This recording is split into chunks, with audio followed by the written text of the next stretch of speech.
Maurice. Je vais vous présenter un tour du circuit de la Varée.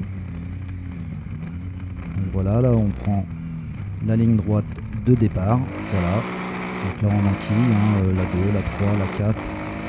Une très longue ligne droite avec un freinage très délicat. Beaucoup de poussière des fois. Un gauche en bitume, suivi d'un autre gauche qu'on prend beaucoup plus rapidement. Là une grande ligne droite, pareil, qui va nous amener sur une légère montée sur la droite. Ici un freinage très délicat, puisqu'on passe de la terre au bitume. Là bien serrer la corde à gauche pour pouvoir rentrer dans le tour de joker. Voilà, suivi d'un pif-paf et une descente, avec un freinage pareil sur la terre très délicat. Et le gauche d'arrivée.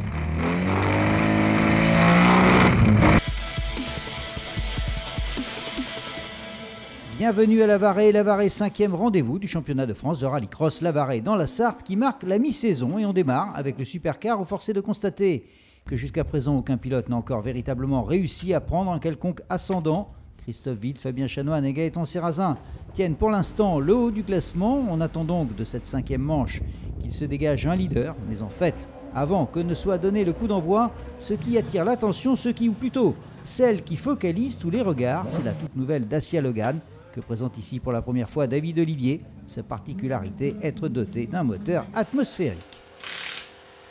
On est sur un concept complètement nouveau puisqu'on est les seuls à utiliser un moteur atmosphérique, donc sans turbo.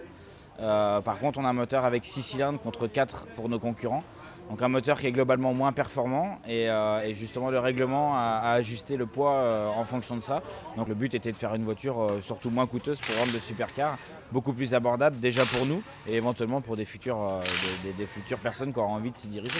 Alors justement, on va parler chiffres. L'économie réalisée avec la Dacia par rapport à une auto à moteur turbo, ça se chiffre à combien en termes de pourcentage? C'est plus de 30% moins cher. Oui, c'est plus de 30%, c'est entre 30 et 40% moins cher, je pense. Ouais. Et ma dernière question, est-ce que vous pensez qu'à terme, les voitures à moteur turbo vont disparaître au profit de voitures à moteur atmosphérique plus économiques? Non, pas du tout, puis c'est surtout pas le but. Le supercar, c'est avant tout quand même des moteurs de litre turbo. Voilà, le problème c'est que c'est assez coûteux, donc c'est juste pour étoffer le plateau, pour permettre à des personnes qui ont un petit peu moins de budget de faire des voitures et de sauter le pas. Surtout, je pense surtout aux concurrents qui sont en division 3, qui roulent déjà avec ces moteurs-là, puisque c'est exactement le même moteur, et qui auraient envie de sauter le pas et que le moteur turbo freine un petit peu. Je pense que ça leur permettrait justement de sauter le pas, quoi. Sauter le pas, et il a bien fait de le sauter le pas David Olivier, car fort d'une 4e place en demi-finale, on le retrouve sur la grille de départ en finale, avec sur la première ligne le poleman Gaëtan Serrazin, Christophe Wild et Christophe Jouet sont à ses côtés. Le départ dans un instant. Et voilà, c'est parti, un départ, comme vous allez pouvoir en juger, plutôt viril. Regardez bien.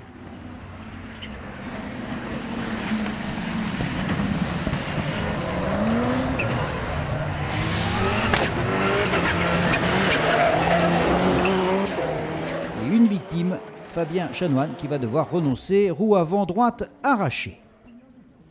Gaëtan Serrazin en tête devant Christophe Jouet et Alain Heu en 3e position.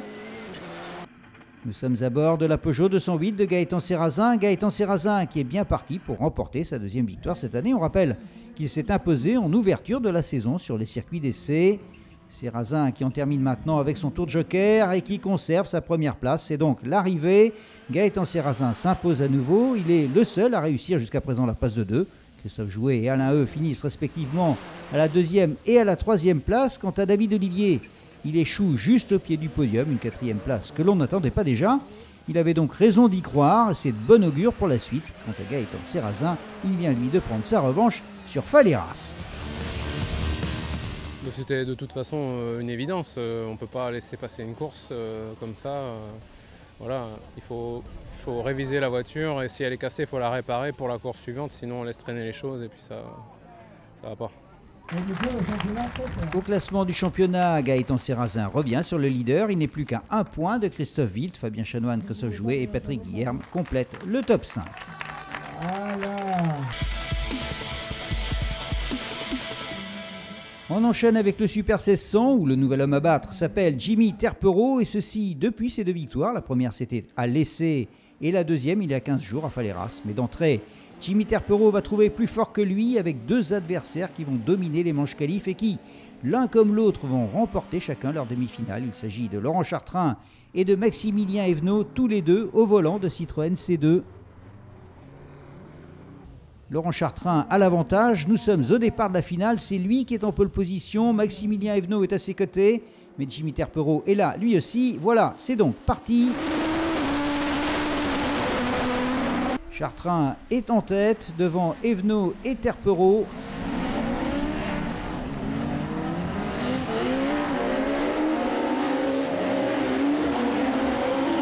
Nous sommes en caméra embarquée avec le leader en compagnie de Laurent Chartrain. Et c'est dans le dernier passage que Chartrain prend le tour de joker, mais son avance, vous allez le voir, est largement suffisante pour qu'il ne soit pas inquiété.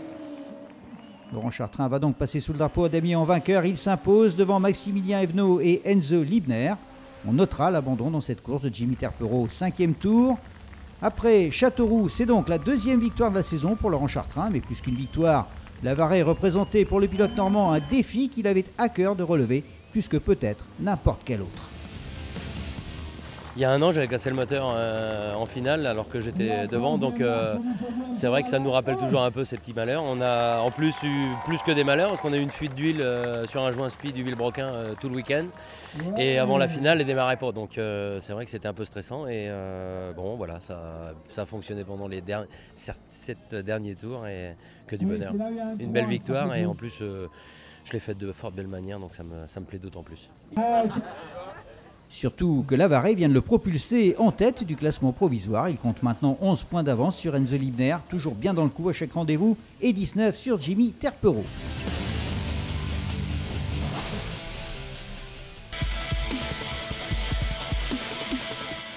On continue avec le championnat de France junior et la Coupe Twingo R1 Rallycross où l'on retrouve Marcelonnet, malchanceux à 2 reprises à Châteauroux, mais aussi à Falera. C'est bien. Lavaret va tout effacer, leader au classement intermédiaire, vainqueur en demi-finale. On le retrouve en pole position au départ de la finale. Une finale dont il prend tout de suite le commandement. Une finale sans histoire pour Marcelonnet qui va gérer 7 tours de course à la perfection sans jamais laisser la moindre opportunité à Jean-Baptiste Vallée ou Julien Ardonnière de lui ravir sa place de leader. C'est donc un très beau vainqueur qui remporte cette finale de Lavaret en week-end parfait pour Marcelonnet. Lui permet de revenir au championnat à 2 points seulement de Tom Denard et de Baptiste Ménez. Voilà de quoi envisager à nouveau le titre en fin de saison.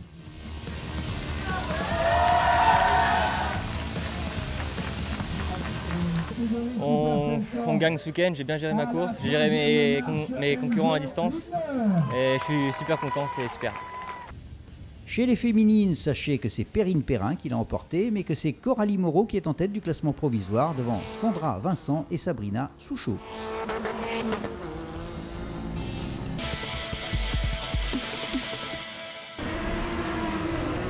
Si Terpero était l'homme à battre du Super 1600, celui de la division 3 se nomme Christophe Saunois, jugé du peu. 3 victoires d'affilée, laissées Châteauroux et Falleras, plus une 2e place en ouverture de la saison. On se demande bien qui peut aller chercher la Toyota Corolla numéro 301. C'est vrai qu'il a une bonne voiture, lui il pilote bien, il ne fait pas de faute. Donc voilà, c'est vrai que pour l'instant il est un petit peu au-dessus, un peu au-dessus, mais bon. Ça fait 5 ans que je possède cette voiture-là. Je pense que je l'ai vraiment très bien en main. On arrive à mettre des setups qui correspondent bien à la piste. Moi j'ai pris quand même pas mal d'expérience, je connais bien les circuits et je pense qu'on a une voiture au top et puis je pense que l'ensemble pilote-voiture va pas mal.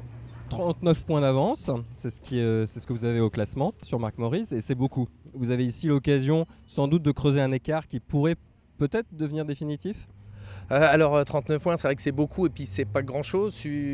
Personne n'est à l'abri d'une panne mécanique ou une panne mécanique, je perds une course et tout le monde repart à zéro. Donc même si je gagne demain soir à Lavaret, j'irai à Pont-de-Ruan et à Carlabo pour gagner.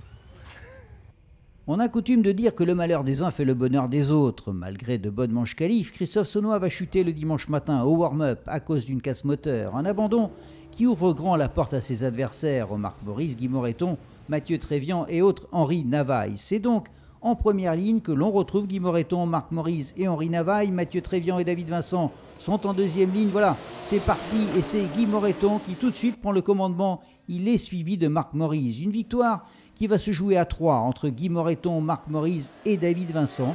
En tête durant toute la course, Guy Moreton ne commettra pas la moindre erreur et ce n'est pas le passage dans le tour de joker qui changera quoi que ce soit. Guy Moreton va donc l'emporter devant David Vincent et Marc Maurice. Quant à Mathieu Trévian, victime d'une finale très animée, il ne verra malheureusement pas la ligne d'arrivée. Et au classement de la D3, les écarts se sont resserrés. Marc Maurice occupe la 3e place, mais son retard n'est plus que de 4 points sur Christophe Saunois et de 7 sur Guy Moreton. Le nouveau leader, la division 3, est relancée. Le départ était primordial, on l'a réussi et après ça s'est déroulé parfaitement. Dans le club très fermé des hommes à battre, celui de la division 4 s'appelle Steven Lefrançois. Et on va le voir, ce n'est pas Lavaré qui mettra en péril sa mainmise sur la catégorie. Dominateur en manche qualif, vainqueur de sa demi-finale, il vient de s'élancer au départ de la finale. Une finale qu'il va dominer, un scénario auquel nous sommes maintenant habitués. Pourtant, Florian Zavatin aura tout donné pour empêcher Steven Lefrançois d'aller chercher une nouvelle victoire. Il terminera 2e dans cette course devant Gilles Lambert. Et avec cette 4e victoire de suite, Steven Lefrançois est devenu intouchable. Il compte 57 points d'avance sur son poursuivant le plus proche, sur Florian Zavatin. Le break maintenant est fait. Il faut se dire que la concurrence devient de plus en plus dure. Des gens comme Florian Zavatin sont hyper prêts. Il leur manque pas grand-chose. Ils ont vraiment très très soif de victoire. Moi j'ai soif de points, donc on sait que les points c'est les victoires, mais là vraiment ça commence à devenir difficile. Donc il faut maintenant continuer sur le même rythme et il faut garder cette volonté d'encore de victoire. Quoi. On en veut. Quoi. Voilà, ce 5e rendez-vous avec le rallycross français s'achève. Le cap de la mi-saison est franchi. On se retrouvera maintenant la prochaine fois en Indre-et-Loire sur le circuit de Pont-de-Ruan. D'ici là, portez-vous bien. Salut!